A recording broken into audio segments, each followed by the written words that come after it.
Di hari yang berbahagia ini, saya ingin membagikan sebuah kisah. Seseorang yang mencari tahu tentang arti sabar dalam berpuasa, ikhlas saat zakat, dan bersyukur di waktu yang bersamaan. Seseorang itu bernama Tilmidun. Dia hendak bertanya kepada Ustadz Nais. Ustadz Nais adalah pemuka agama di kampungnya Tilmidun. Warga di sana percaya bahwa untuk masalah persoalan agama sebaiknya bertanya kepada Ustadz Nais. Tilmidun bertanya kepada Ustadz Nais, Ustadz, gimana caranya kita bisa sabar dalam berpuasa, bisa ikhlas saat zakat, dan bersyukur bersamaan? Ustadz Nais berkata, puasa itu adalah hukumnya fardu ain. Sudah tertera pada Al-Quran surat Al-Baqarah ayat 183. Jadi hukumnya wajib, bila ditinggalkan adalah dosa. Ustadz Nais mengatakan seperti itu. Tilmidun hanya menanggapi dengan menggaruk-garuk kepala penuh kebingungan. Lalu Ustadz Nais berkata, kenapa Dun, kamu tidak percaya ya? Percaya sih Tad, tapi kenapa sih puasa harus menunggu maghrib? Terus kenapa sih puasa tuh harus makan aja, bisa nggak minumnya itu tidak dilarang gitu? Kenapa harus seperti itu? Ustadz Nais berkata, lah kamu nantang Gusti Allah, itu sudah ketentuan. Ketika ketentuannya seperti itu ya seperti itu. Kalau misalkan kamu melanggar ya ganjarnya adalah dosa. Tapi tidak ada tapi perkara soal agama. Ketika ketika Allah memberikan perintah A ya harus A. Puasa itu wajib ya wajib, halnya seperti zakat. Jika tidak dilaksanakan maka akan dosa.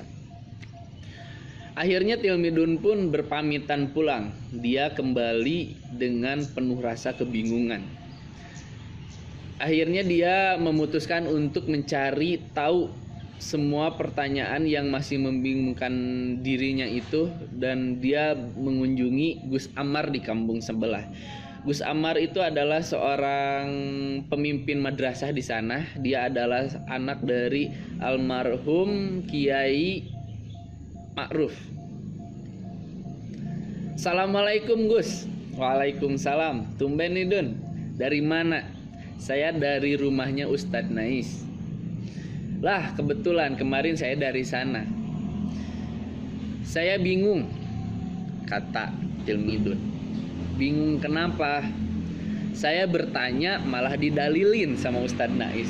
Lah didalilin gimana maksudnya?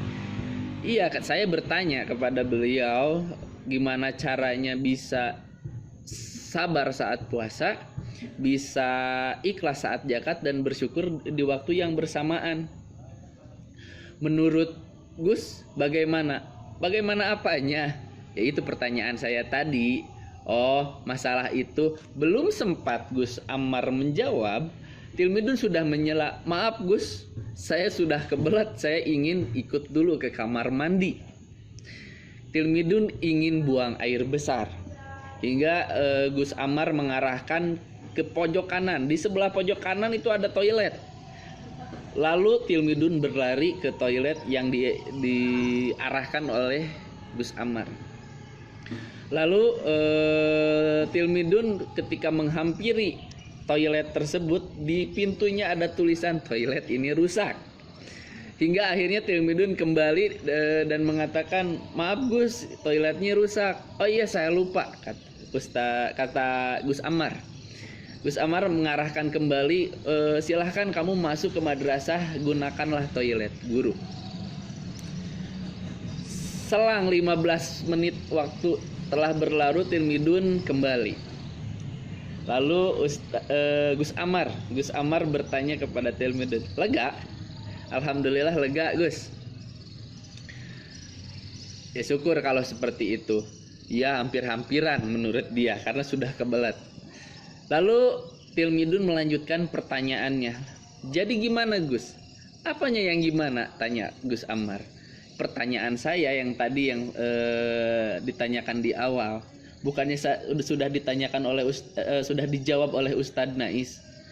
Iya, tapi jawabannya membingungkan. Saya ingin jawaban pendapat dari Gus Amar tersendiri. Sebetulnya jawaban itu sudah kamu dapatkan, kamu jawab sendiri. Tilmidun pun bingung, bertanya-tanya kenapa Gus Amar mengatakan seperti itu.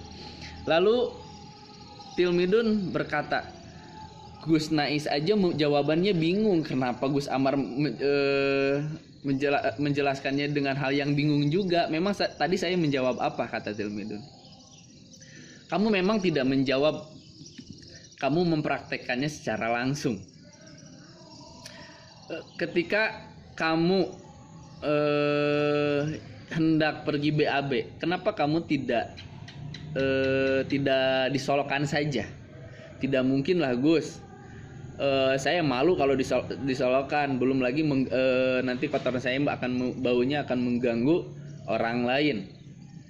Lantas kenapa kamu tidak buang kotoran di toilet yang rusak? Lah nanti saya ceboknya gimana kalau misalkan tidak ada air, nyiramnya gimana? Lantas kenapa kamu memilih di toilet yang tidak rusak? Tilmidun mengatakan bahwa kalau di sana dia bisa buang air dengan lega. Nah, di sini Gus Amar menjelaskan bahwa Tilmidun itu udah bisa sabar, udah bisa menahan nafsunya. Sebetulnya Tilmidun sadar kalau misalkan diselokan dia bisa buang air besar. Sama halnya buang air besar di toilet yang rusak. Tapi ada norma-norma yang dia jaga, ada ketentuan-ketentuan yang dia jaga, ada konsekuensi-konsekuensi yang dia hindari. Maka dari situ sudah kamu jawab, kamu bisa akalmu sudah bisa mengalahkan hawa nafsumu. Berarti kamu udah bisa sabar untuk menahan rasa mules kamu mulai dari tempat kamu berada awal hingga kamu berada di toilet tadi. Lalu kamu merasakan lega setelah buang air besar. Betul Gus, lega. Sama halnya seperti zakat. Jika kamu memberikan sesuatu kepada orang saat Ramadan, saat zakat, zakat itu mengajarkan kamu untuk belajar lega. Karena ikhlas itu kita merasakan lega. Kamu Tilmidun, kalau misalkan dikasih uang oleh orang lain, kamu merasa senang atau tidak? Tilmidun menjawab, jelas senang lah. Oke. Gimana rasanya ketika kamu menolong seseorang yang sangat membutuhkan pertolongan, meminjam uang kepada kamu? Dia memohon-mohon, menangis-nangis dengan berkeluh kesah dengan semua kesusahannya, dan kamu memberi. Lebih bahagia mana dibanding yang kamu menerima uang?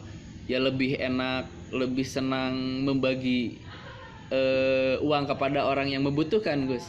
Nah, sama. Ketika buang air besar, kamu mau kotoran kamu kembali ke dubur kamu? Tidaklah Ustadz, jijik. Ya, itu sama halnya seperti itu. Karena akan lebih senang, lebih bahagia ketika kita berbagi kebahagiaan dengan orang lain. Oke, sekarang perkara yang kedua, ikhlas saat zakat. Gus Amar bertanya kepada Tilmidun, ketika kamu mengeluarkan kotoran dan kotoran itu kembali kepada dubur kamu, apa yang kamu rasakan? Ya nggak mau lah Gus, jijik.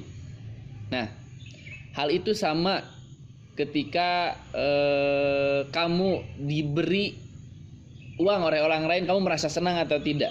Kata Gus Amar, senang lah. Lantas lebih senang mana dibandingkan dengan ketika kamu menolong seseorang dengan memberikan sesuatu kepada seseorang itu yang dia sangat membutuhkan. Dia sampai mengemis-ngemis pada kamu dan nangis-nangis sama kamu karena membutuhkan hal tersebut. Contohnya misalkan uang.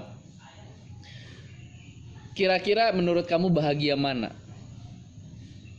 Tilmidun menyatakan kalau berbagi kepada orang yang lebih membutuhkan itu lebih membahagiakan dibandingkan dengan dia menerima.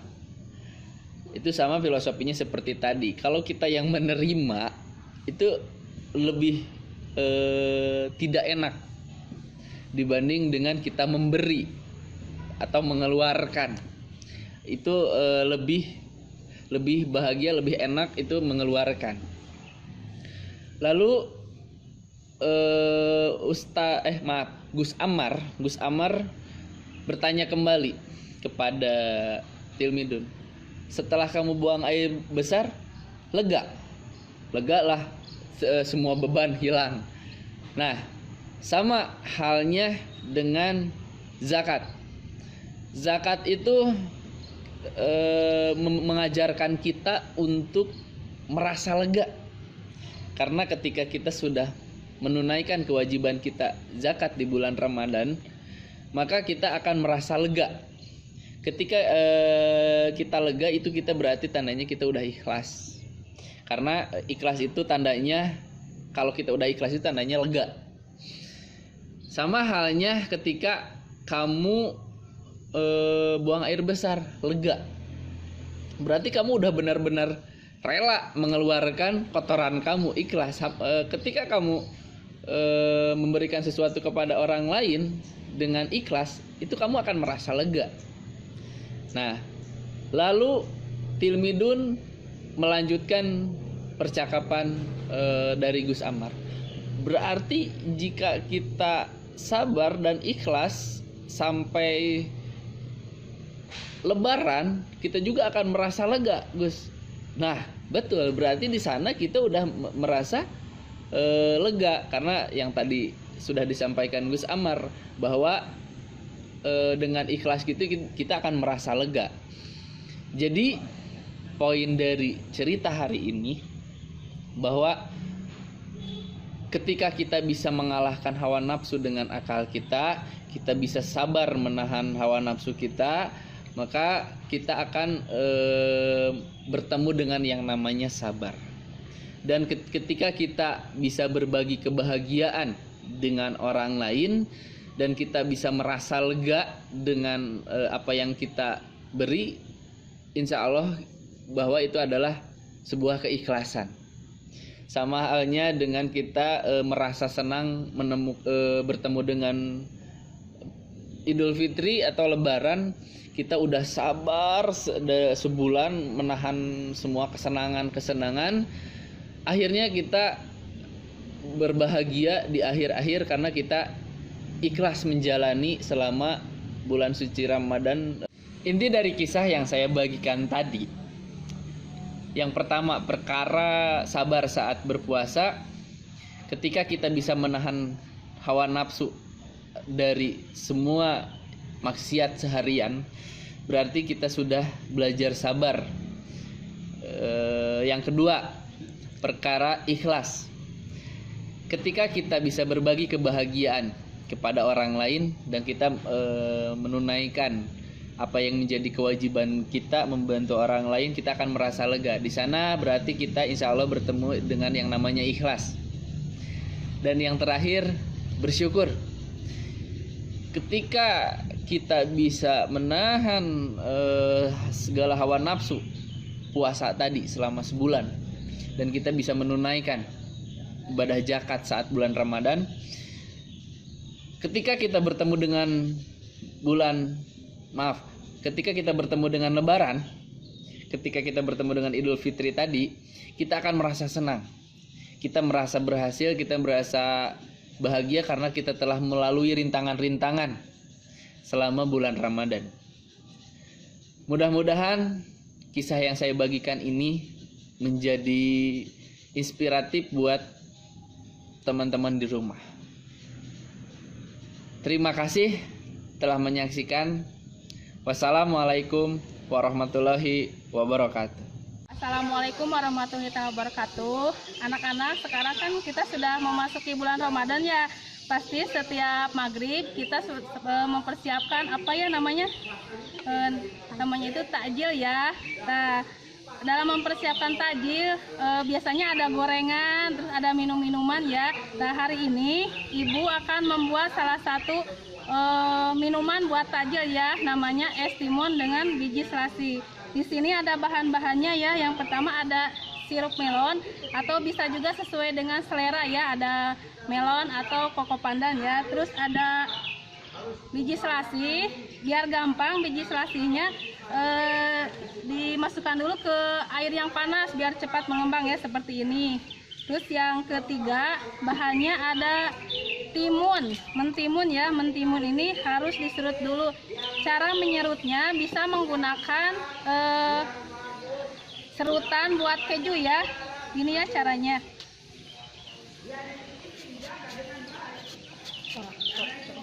Nih, jadi seperti ini ya bentuknya.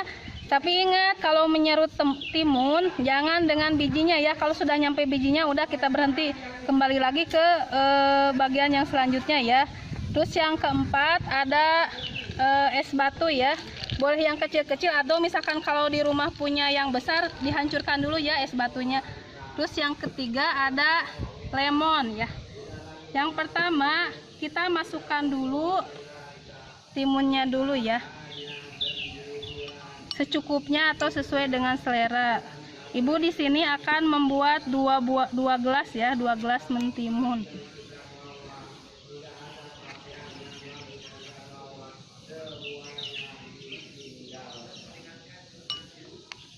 Terus yang selanjutnya masukkan es batunya.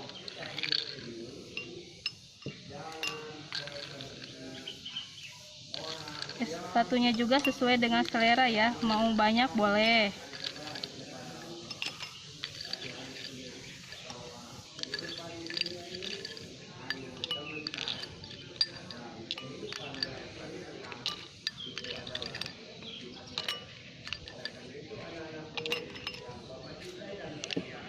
Terus yang selanjutnya masukkan biji selasihnya. Ini juga secukupnya ya, sesuai dengan selera, boleh banyak boleh sedikit.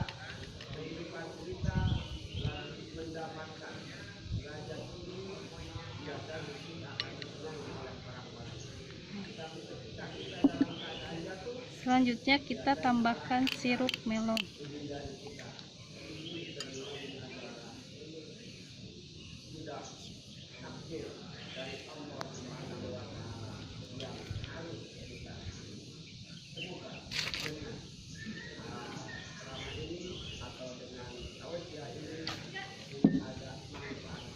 Setelah itu kita masukkan air putih.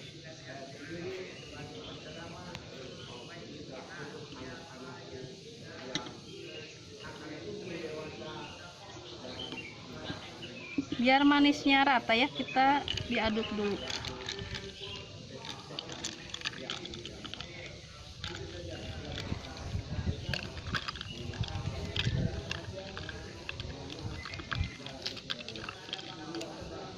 Sesudah itu, biar penampilannya tambah menarik, kita kasih lemon. Lemonnya diiris tipis, kemudian dibelah sedikit. Terus simpan di pinggirnya.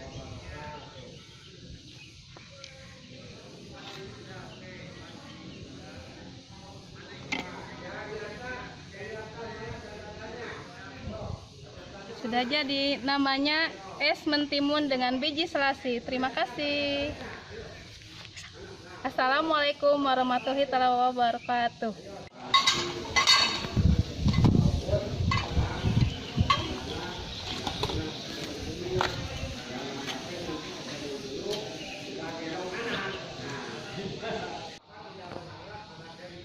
Ini namanya es mentimun dengan biji selasi. Wassalamualaikum warahmatullahi wabarakatuh. Assalamualaikum warahmatullahi wabarakatuh. Anak-anak, perkenalkan nama Ibu Salma. Dan hari ini Ibu akan bercerita tentang kisah Rasulullah SAW dan seorang pengemis tua. Jadi, di tahun 627 Masehi, hiduplah seorang pengemis tua yang biasanya duduk di pojok pasar kota Madinah. Pengemis ini penampilannya sangat dia juga sangat kurus kering, sehingga tidak ada orang yang mau mendekati pengemis ini. Tapi suatu hari ia mendengar seseorang Tapi suatu hari ia mendengar ada seseorang yang mendekatinya. Karena pengemis ini tidak bisa melihat, dia hanya mengira-ngira apakah orang ini sedang mendekatinya atau tidak. Dia menengok ke kanan dan ke kiri. Sampai tiba-tiba seorang lelaki sudah ada di hadapannya dan bertanya, "Apakah engkau lapar?" katanya dengan lemah lembut. Lalu pengemis ini menjawab dengan lemah. Pengemis ini menjawab dengan lemas, "Iya, aku sangat lapar." Dan laki-laki ini segera mengeluarkan makanan, kemudian menyuapinya pelan-pelan. Sampai ketika pengemis ini kenyang, laki-laki pulang ke rumahnya. Nah, kejadian ini berulang terus-menerus. Setiap hari laki-laki ini datang menghampirinya untuk menyuapinya makan, dan ketika ia kenyang, laki ini langsung pulang ke rumahnya. Apakah kalian tahu siapa yang menyuapi pengemis tua ini? Iya, dia adalah Rasulullah SAW. Seseorang yang ternyata dibenci sekali oleh pengemis tua ini. Tapi ingat ya anak-anak, pengemis tua ini dia buta dan dia tidak mengetahui siapa yang ada di hadapannya. Dia juga tidak bertanya siapa orang yang selama ini menyuapinya. Hingga suatu hari ketika Nabi sedang datang dan membawa makanan, dia mau menyuapi pengemis ini, dan pengemis ini langsung mengingatkan. Lalu pengemis ini langsung berkata, "Wahai kamu, dengarkan aku ya. Kamu jangan dekat-dekat sama orang yang namanya Muhammad," kata pengemis tua ini. Lalu Muhammad tersenyum. Ia mendengarkan pengemis ini dengan lalu Muhammad mendengarkan apa yang dikatakan pengemis ini. "Kamu tahu Muhammad ini adalah seorang penyihir. Dia seorang pembohong dan dia adalah orang gila. Kalau kamu dekat-dekat dengan Muhammad, kamu akan dipengaruhi olehnya." Nabi Muhammad yang mendengar itu hanya tersenyum. Dia hanya mendengarkan pengemis itu sampai celotehannya selesai. Lalu kembali menyuapi pengemis ini sampai dia kenyang. Setelah pengemis ini kenyang, Nabi Muhammad kembali berpamitan pada pengemis ini. Karena Nabi Muhammad ini bukan pendendam, dia kembali lagi esok harinya. Dan begitu berulang berhari-hari. Sampai akhirnya suatu hari, pengemis ini menunggu-nunggu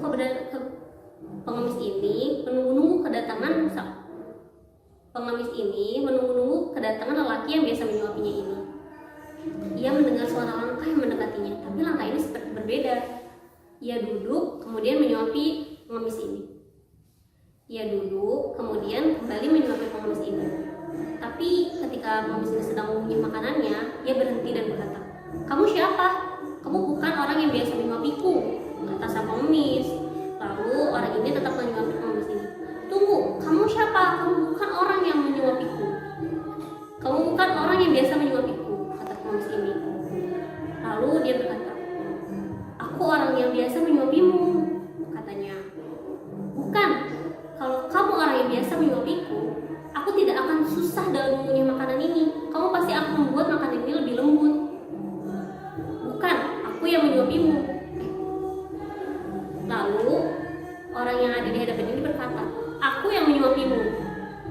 Pengemis ini juga berkata, "Kamu bukan yang menyuapiku." Lalu orang ini terdiam sejenak. Dan dia berkata, "Iya, aku bukan orang yang menyuapimu." Lalu pengemis ini bertanya, "Kamu siapa?" "Aku adalah Abu Bakar, sahabat dari orang yang biasa menyuapimu, yaitu Muhammad SAW." Ketika mendengar itu, sang pengemis terkejut. Tidak mungkin, karena apakah anak-anak ingat pengemis ini selalu menghina Rasulullah. Kepada semua orang dia berkata kalau Rasulullah itu adalah orang yang jahat. Bahkan kepada Rasulullah sendiri, pengemis itu berkata kalau Rasulullah ini adalah penyihir, pembohong, dan orang gila. Dia selalu berkata seperti itu setiap hari. Jadi ketika dia mendengar siapa orang yang suka menyuapinya selama ini, dia terkejut dan dia menangis. Begitupun Abu Bakar, dia menangis dan merasa kesal karena mengetahui orang yang dia suapi ini adalah orang yang selalu menghina Nabi Muhammad. Ketika mendengar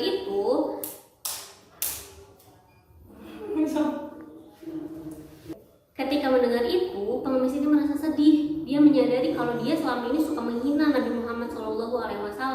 Dia selalu berkata kepada semua orang, bahkan kepada Nabi, kalau misalnya dia membenci Nabi. Dia membenci karena Nabi ini seperti penyihir, dia seperti orang jahat yang suka mempengaruhi orang lain.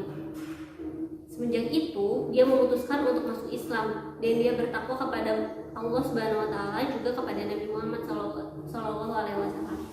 Nah, anak-anak, dari cerita ini ada hikmah yang bisa kita ambil loh.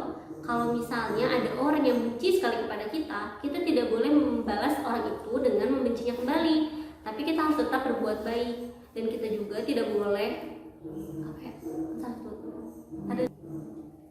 Dan yang kedua, kita tidak boleh memilih-milih orang yang mau kita bantu. Nah, dari sini anak-anak juga harus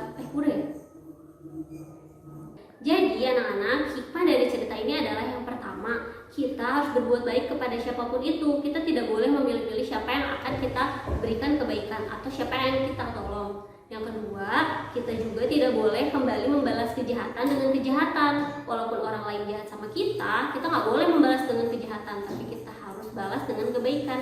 Karena suatu hari nanti Allah pasti akan membalas kebaikan kalian dengan kebaikan yang lain. Nah, sekian cerita dari Ibu. Assalamualaikum warahmatullahi wabarakatuh. Assalamualaikum warahmatullahi wabarakatuh. Anak-anakku tersayang, semoga hari ini kita semua dalam keadaan sehat walafiat dan selalu dalam lindungan Allah Subhanahu wa taala. Kita harus selalu bersyukur bahwa sampai saat ini kita masih diberi nafas oleh Allah Subhanahu wa taala. Tak lupa kita panjatkan puji dan syukur kepada junjungan kita Nabi Muhammad SAW. Ibu percaya sampai saat ini pasti anak-anak masih berpuasa dengan penuh semangat dan penuh rasa tanggung jawab. Bulan Ramadan adalah bulan yang selalu kita tunggu. Karena apa? Bulan Ramadan adalah bulan segala pengampunan. Jangan sia-siakan kesempatan untuk meraih keberkahan. Bulan Ramadan adalah bulan segala pengampunan. Jangan sia-siakan kesempatan untuk meraih keberkahan. Puasa itu hanya 1%. Hanya kita menahan lapar dan haus. Tetapi 99% itu untuk memberikan hati, jiwa kita semakin dekat kepada Allah Subhanahu wa taala. Orang miskin itu adalah dia yang meninggalkan Ramadan, masih sama seperti sebelumnya. Maka janganlah sampai kita termasuk di dalam golongan tersebut. Jalan dengan rendah hati, berbicara dengan sopan, berpakaian yang rapi, berlaku ramah, berdoa dengan sungguh-sungguh, dan menyumbang dengan ikhlas. Semoga Allah memberkati dan melindungi kamu. Ramadan bukanlah tentang berhenti dari kebiasaan buruk untuk sementara waktu. Ramadan adalah titik awal untuk menjadi seorang muslim yang lebih baik dan berusaha terus selamanya untuk menjadi baik. Semoga apa yang Ibu sampaikan dapat dimengerti dan diingat oleh anak-anak sekalian. Waalaikumsalam warahmatullahi wabarakatuh. Wassalamualaikum warahmatullahi wabarakatuh.